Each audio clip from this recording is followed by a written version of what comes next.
ওম Shri গুরুজয়। Spiritual জ্ঞান চ্যানেলে আপনাদের আবারও স্বাগত জানাই। আজকে আমাদের আলোচনার বিষয় দান। তপঃ কৃতে যোগে শ্রেষ্ঠম ত্রেতয়ম ধ্যানমেব চ সপর্যাদাপরে শ্রেষ্ঠা দানম শ্রেষ্ঠম কলৌ যুগে। পদ্মপুরাণ। অর্থাৎ সত্যযুগে তপস্যা, ত্রেতায় ধ্যান, দাপরে পূজা আর কলিযুগে দানই শ্রেষ্ঠ ধর্ম। কলিযুগে ধর্ম এক পাদ, অধর্ম ত্রিপাদ। লোক অন্নগত প্রাণ, অর্থলোলুপ। খাদ্যবস্ত্র সংগ্রহ করতেই দিবারাত্র খাটতে হয়। সুতরাং তপস্যা করা, ধ্যান ধারণা করার সময় কোথায়? পূজা অর্চনা ও তো সুস্থ মনেই করতে হয়, তাতেও সময়ের আবশ্যক। ভোরের সঙ্গে সঙ্গেই লোকে অফিসে, মিলে, খেতে যাবার আয়োজন করে। সুতরাং পূজা অর্চনাও ঠিকভাবে হতে পারে না। তাই এই যুগে দানই শ্রেষ্ঠ ধর্ম। যে কোনো ধর্মে বা যে কোনো ধর্ম মতে আপনি দেখবেন দান আছে। সনাতন ধর্মে তো প্রত্যেকটা কার্য অনুষ্ঠানেই দানের ব্যাপার থাকে। এছাড়া অন্যান্য যে ধর্ম মতগুলো আছে, মুসলমান, খ্রিস্টান, তাদেরও কিন্তু দান আছে। মুসলমানেরা জুম্মা নামাজের দিন, ঈদের দিন কিছু কিছু দান করে। খ্রিস্টানরাও এরকম কিছু কিছু বিশেষ দিনে, ইস্টার বা যীশু খ্রিস্টের জন্মদিনে তারা দান করার চেষ্টা করে। তবু এটা ঠিক যে কিছু কিছু ধর্মমত তারা যে দান করেন, তারা চেষ্টা করেন নিজের ধর্মমতের লোকেদের মধ্যেই দান করার, অথবা কনভার্ট করে নিয়ে, তাকে ধর্মান্তরিত করে নিয়ে দান করার। যদিও বাস্তবে মানুষকে ধর্মান্তরিত করা যায় না। ধর্ম শব্দটি এসেছে ধৃ ধাতু থেকে, যা ধারণ করা হয়, তাই ধর্ম। এছাড়াও ধর্ম বলতে আমরা বুঝি যেমন জলের একটা ধর্ম আছে, আগুনের ধর্ম আছে। এবার ধরুন জলকে ধর্মান্তরিত করে আমি আগুন করে দিলাম, এটা যেমন সম্ভব নয়, সেই রকম ধর্মান্তরিত মানুষ হয় না। এগুলি জোর করে আপনার উপর কিছু নিয়ম চাপিয়ে দেওয়া, যেমন আপনার নাম পরিবর্তন করে দেওয়া, আপনার সাধন প্রণালী বা পূজা অর্চনা করার নিয়ম পরিবর্তন করে দেওয়া, আপনার খাদ্যাভ্যাস পরিবর্তন করে দেওয়া ইত্যাদি কিছু চাপিয়ে দেওয়া হয়। পরবর্তীতে ওটাই আপনার সংস্কার হয়ে যায়। তবে সব ধর্ম ও ধর্মমতেই একটা মিল আছে, সেটা হলো দান। আমাদের ধর্মে গ্রহণে দান, তীর্থে দান, শ্রাদ্ধে দান, পূজায় দান, প্রতি কার্যে কিন্তু দান আবশ্যক। তা না হলে সেই কার্যই পূর্ণ হয় না। আর ছোটবেলা থেকেই আমাদের সনাতন ধর্মে দান শেখানো হয় বাচ্চাদের। পাখিকে তণ্ডুল দান, গোমাতাকে খাদ্য দান, জল দান, এছাড়া বিভিন্ন ব্রতর মাধ্যমে বাচ্চাদের খাওয়ানো, দরিদ্র নারায়ণের সেবা করা ইত্যাদি শেখানো হয়। গীতায় 3 প্রকার দানের কথা বলা হয়েছে। আগে আমরা আলোচনা করেছিলাম গীতায় যেমন 3 প্রকার খাদ্যের কথা বলা হয়েছে, অর্থাৎ খাদ্য গুণ: সাত্ত্বিক, রাজসিক, তামসিক। এই জগতে প্রতিটা জিনিসেরই এরকম 3টি গুণ আছে। মানুষের মধ্যেও আছে, গাছপালার মধ্যেও আছে, পশু পাখির মধ্যেও আছে। ঠিক সেই রকম কার্যের মধ্যেও 3টি গুণ আছে। এই দানকে গীতায় 3টে ভাগে ভাগ করা হলো: সাত্ত্বিক দান, রাজসিক দান, তামসিক দান। কর্তব্য বোধে, অর্থাৎ নাম যশ লাভের আকাঙ্ক্ষা না রেখে উপযুক্ত পাত্রে, পবিত্র স্থানে, পুণ্যতিথিতে উপকারের প্রত্যাশা না করে যে দান, তাই হল সাত্ত্বিক দান। সাত্ত্বিক দান সর্বশ্রেষ্ঠ। সাত্ত্বিক দান স্বার্থগন্ধহীন, তাতে প্রত্যুপকারের আশা নেই। সে দান করতে হবে শুধু কর্তব্যবোধে। পথে ঘাটে, রাস্তায়, যেখানেই উপযুক্ত পাত্র দেখবে, পকেট থেকে তাকে কিছু দিয়ে দেবে। কিন্তু সে দেওয়ার পরে তোমার মনে কোনো স্পন্দন আসবে না, আলোড়ন হবে না, মন থাকবে প্রশান্ত মহাসমুদ্রের মতো।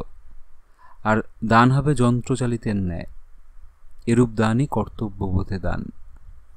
আর দান সবসময় গোপনে করতে হয়।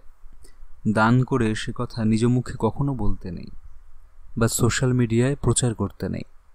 আপনি যখন ক্রমাগত ভালো কাজ করছেন কোনো স্বার্থ ছাড়া, তখন মানুষ নিশ্চয়ই একদিন দেখবে, অন্য লোকে আপনার হয়ে প্রচার করবে যে অমুক ব্যক্তি সত্যিই ভালো। আপনাকে নিজেকে প্রচার করতে হবে না। অনেকে বলেন আমরা প্রচার করি যাতে আমাদেরকে দেখে কেউ শেখে। সেটা আপনাকে প্রচার করতে হবে না, অন্যান্যরা আপনার হয়ে প্রচার করবে যদি সত্যিই আপনি স্বার্থহীনভাবে দান করে থাকেন। একজন একটি ভালো কথা বলছিলেন যে চ্যারিটি শব্দটা আমি বিশ্বাস করি না। ওনাকে জিজ্ঞেস করা হয়েছিল আপনি তো অনেক চ্যারিটি করেন, অর্থাৎ দান ধ্যান করেন, তো উনি বলেছিলেন আমি চ্যারিটি শব্দটা বিশ্বাসই করি না।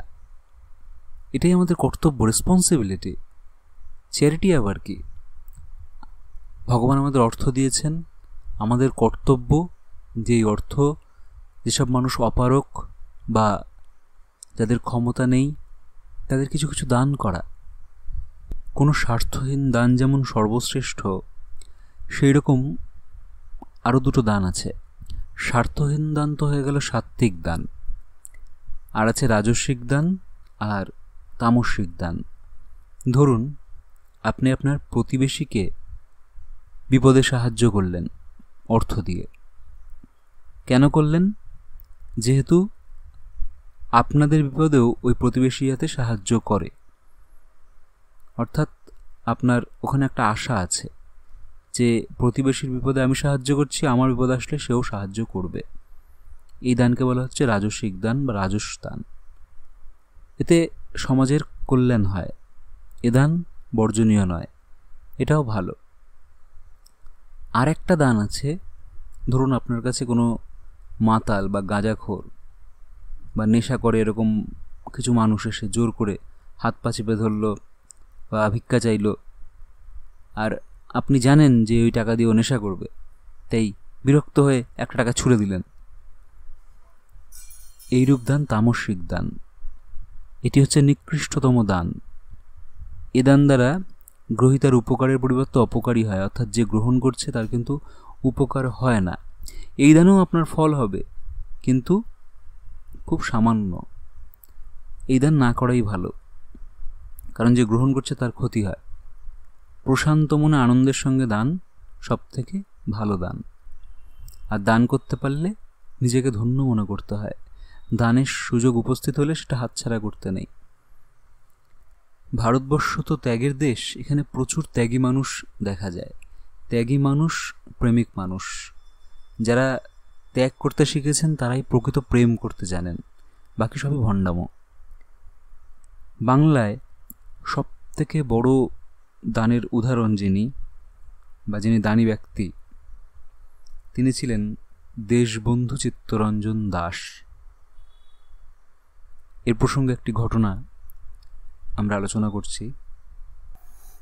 একবার এক গরিব বামুন মেয়ের বিয়ের জন্য দেশবন্ধু চিত্তরঞ্জন দাসের কাছে কিছু প্রার্থনা করল। দেশবন্ধু 1000 টাকার একখানা চেক লিখে তাকে দেওয়ার জন্য কর্মচারীর হাতে দিলেন। কর্মচারী ভাবল দেশবন্ধু 100 টাকা লিখতে গিয়ে ভুলে হয়তো 1000 টাকা লিখেছেন। প্রসঙ্গত বলে রাখি, তখনকার দিনে 1000 টাকা মানে প্রচুর টাকা, 100 টাকা মানেও অনেক টাকা। তো কর্মচারী ভাবলো 100 টাকা লিখতে গিয়ে হয়তো ভুল করে একটা শূন্য বেশি পড়ে গেছে। সে দেশবন্ধুকে গিয়ে বলল, আপনি বোধহয় ভুল লিখেছেন, চেকে হয়তো 100 টাকা হবে। দেশবন্ধু চেকখানা দেখলেন, দেখে বললেন ঠিকই রয়েছে, ঠিক আছে চেকখানা দিয়ে দাও। চেকখানা বামুনকে দেওয়া হলো। কিছুকাল পরেই দেশবন্ধু চিত্তরঞ্জন দাসের কাছে এক তার এলো, অর্থাৎ খবর এলো যে তিনি এক বড় মোকদ্দমায় ব্যারিস্টার নিযুক্ত হয়েছেন। সে মোকদ্দমায় তিনি বহু সহস্র টাকা পেলেন। তখন তিনি তার সেই কর্মচারীকে ডেকে বললেন, দেখো, আয় ব্যয়ের মালিক আমি নই, যিনি দেন তিনিই খরচ করান। বামুনকে যা দিয়েছি তার কত গুণ আসছে দেখলে? ভগবান আমাকে অর্থ দেন বিলাবার জন্যে, আমি বিলিয়ে দিই। দেশবন্ধুর মতো দাতা কজন? সব দান করে শেষে নিজের বাড়িখানাও দান করে গেলেন। সে বাড়িতেই এখন চিত্তরঞ্জন সেবা সদন। পুরাণেও দানের মাহাত্ম্য বর্ণনা আছে। পুরাণের একটা খুব সুন্দর গল্প আছে। এক নগরে দুটি স্ত্রীলোক বেশ্যাবৃত্তি অবলম্বনে অর্থোপার্জন করত। তখনকার দিনে বেশ্যাদের বলা হতো নগরবধূ। তো এই নগরবধূদ্বয় দুজনেই প্রচুর অর্থ উপার্জন করেছে এইসব বেশ্যাবৃত্তি করে। তাদের বয়স হয়েছে, বৃদ্ধাকালে সে তার সঙ্গিনীকে বলছে, এক বেশ্যা আরেক বেশ্যাকে বলছে, আমারে বিপুল অর্থ দান করে যেতে চাই, তুমি কি বলো? সঙ্গিনী বলল, সে তো ভালো কথা, আমার তো কিছু নেই, আমি কি দান করব, তোমার অর্থ তুমি দান করো। ওই বেশ্যা তখন তার বিপুল অর্থ দিয়ে অন্নসত্র খুলে দিল। বহু কাঙাল তার অন্ন গ্রহণে পরিতৃপ্ত হয়ে তাকে আশীর্বাদ করতে লাগল। ওই নগরে একজন ধনী ছিলেন। তিনি বিষ্ণুভক্ত, জিতেন্দ্রিয়, জিতক্রোধ, অর্থাৎ ক্রোধকেও উনি জয় করেছেন, ইন্দ্রিয়কেও উনি জয় করেছেন, হিংসা দম্ভ বর্জিত ও তপস্যাপরায়ণ বিপ্র। প্রত্যহ তিনি খুব ভক্তি সহকারে জনার্দনের পূজা অর্চনা, ধ্যান, ধারণা করতেন। কিন্তু তার দোষ ছিল, তিনি ছিলেন খুব কৃপণ ও স্বার্থপর। অর্থক্ষয়ের আশঙ্কায় তিনি কোনোদিন দান করতেন না। জ্ঞাতি, অতিথি, কাঙাল কেউই কোনোদিন তার ঘরে অন্ন পায়নি। এমনকি পিপিলিকা, মুশিক, বিড়াল প্রভৃতিও তার ঘরে উপবাসী থাকত। নিজের খাওয়া ছাড়া তিনি অন্য কোনো প্রকার এক পয়সাও ব্যয় করতেন না। প্রত্যহ শুচিভাবে তিনি গন্ধ, পুষ্প, ধূপ, দীপ দানে নারায়ণের পূজা করতেন, অথচ অযথা অর্থব্যয় বিবেচনায় ফল, মূল, নৈবেদ্যাদি দিতেন না, ভগবানকেও না। কালক্রমে ওই দুই বেশ্যা এবং ভক্তবিপ্র একদিন তিনজনেই একসাথে একদিনেই মৃত্যুমুখে পতিত হল। তিনজনেই সূক্ষ্মদেহ ধারণ করে গেল যমপুরে। তখন চিত্রগুপ্ত এসে যমরাজের কাছে তাদের ধর্মাধর্ম বর্ণনা করে বললেন, মহারাজ, এ বিপ্র বিষ্ণুভক্ত, জিতেন্দ্রিয় ও তপস্যাপরায়ণ, এর কথা আর কি বলবো, এ পুণ্যাত্মা। আর এই বেশ্যাদয় যত পাপ করেছে এক মুখে বলে তা শেষ করা যায় না। তবে এদের মধ্যে এই ধনশালিনী বেশ্যা তার অসৎ উপায়ে অর্জিত অর্থ সব দান করে দিয়েছে। তার অর্থ দ্বারা এখন বহু লোক উপকৃত হচ্ছে। আর অপর বেশ্যাটি বাল্যকালে খেলতে খেলতে একটি পুকুর কেটেছিল। বৃষ্টির জলে সে পুকুর পূর্ণ হয়। অবশেষে এক তৃষ্ণার্ত গাভী সেই জল পান করে তৃপ্ত হয়। এই এর একমাত্র সৎ কাজ। চিত্রগুপ্তের কথা শুনে যমরাজ বললেন, এরও জলদানের ফল হয়েছে। সুতরাং ওই দুই বেশ্যা ও ওই বিপ্র তিনজনেই বিষ্ণু লোকে যাবে। যমরাজ তখন তিনজনকে উত্তম বস্ত্র, মাল্য প্রভৃতি প্রদান করে দিব্যরথে বিষ্ণুলোকে পাঠিয়ে দিলেন। তারা তিনজনেই বিষ্ণুলোকে গিয়ে নানা সুখভোগ করতে লাগল। কিন্তু ওই সকল সুখভোগের মধ্যেও ওই বিপ্র সর্বদা ক্ষুধার জ্বালা অনুভব করতে লাগলেন। ক্ষুধার জ্বালায় অস্থির হয়ে একদিন তিনি বিষ্ণুকে বললেন, ঠাকুর, আপনার এখানে এসে আমি এমন সুখে আছি যেমন সুখ আমি কোনোদিন ধারণা করতে পারিনি, কিন্তু এত সুখের মধ্যেও আমি ক্ষুধায় কষ্ট পাচ্ছি কেন? বিষ্ণু বললেন, তুমি ব্রহ্মার কাছে গিয়ে সে কথা জিজ্ঞাসা করো। বিপ্র তখন ব্রহ্মার কাছে গিয়ে তাকে এ প্রশ্ন জিজ্ঞেস করলে তিনি বললেন, তুমি যেমন দিয়েছ তেমনই পাচ্ছ। ক্ষুধিতকে অন্নদান করনি, তাই ক্ষুধায় কষ্ট পাচ্ছ। দান করেনি বলে সেই বিপ্রকে আবার জন্ম নিতে হয়েছিল এবং তার কৃতকর্মের ফলাফল ভোগ করতে হয়েছিল। এই হচ্ছে দানের গুণ। দুজন বেশ্যা সারা জীবন পাপ কাজ করে দানের ফলে তাদের চিত্তশুদ্ধ হলো, তারা বিষ্ণুলোকে গেলেন। আর ওই ব্রাহ্মণ জিতক্রোধ, জিতেন্দ্রিয়, তপস্যাপরায়ণ হয়েও শান্তি পেলেন না, কারণ চিত্তশুদ্ধি হয়নি। ধর্মের প্রধানই হচ্ছে চিত্তশুদ্ধি। স্বার্থপরতা ত্যাগ করতে হবে। স্বার্থপরতা কমে আসলে চিত্তশুদ্ধি হয়। চিত্তশুদ্ধি মনুষ্যত্ব অর্জন। দানে স্বার্থপরতা কমে আসে, প্রাণ উদার হয়, চিত্তশুদ্ধি হয়। তাই আমাদের ধর্মে দান কার্য শিক্ষা দেওয়ার নিয়ম আছে। দেবালয়, গুরুগৃহে, সাধু মহাপুরুষের কাছে রিক্ত হস্তে যেতে নেই। অন্তত একটি ফুল বা একটি হরিতকি সাথে করে নিতে হয়। দান কথার আরেকটি অর্থ ত্যাগ। যে যত ত্যাগ করবে তার আসক্তি, স্বার্থপরতা কমে আসবে। ভোগে সুখ শান্তি নেই, যেটা প্রথম বিশ্বের দেশগুলো হাড়ে হাড়ে টের পাচ্ছে। ভোগের অজস্র জিনিস আছে তাদের কাছে, তারা খুব ছোট বয়সে সব কিছু করে ফেলছে।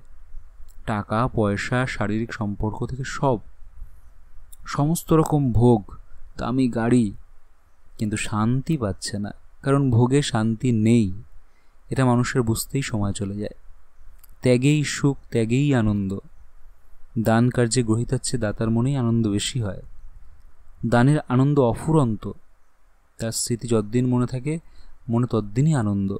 এই জন্যই সকল সম্প্রদায়ের মতেই দান শ্রেষ্ঠ ধর্ম। আজকের আলোচনা এখানেই শেষ করছি। সবাই ভালো থাকবেন, সুস্থ থাকবেন। ওম শ্রী গুরু জয়, শ্রী গুরু জয়, শ্রী গুরু জয়।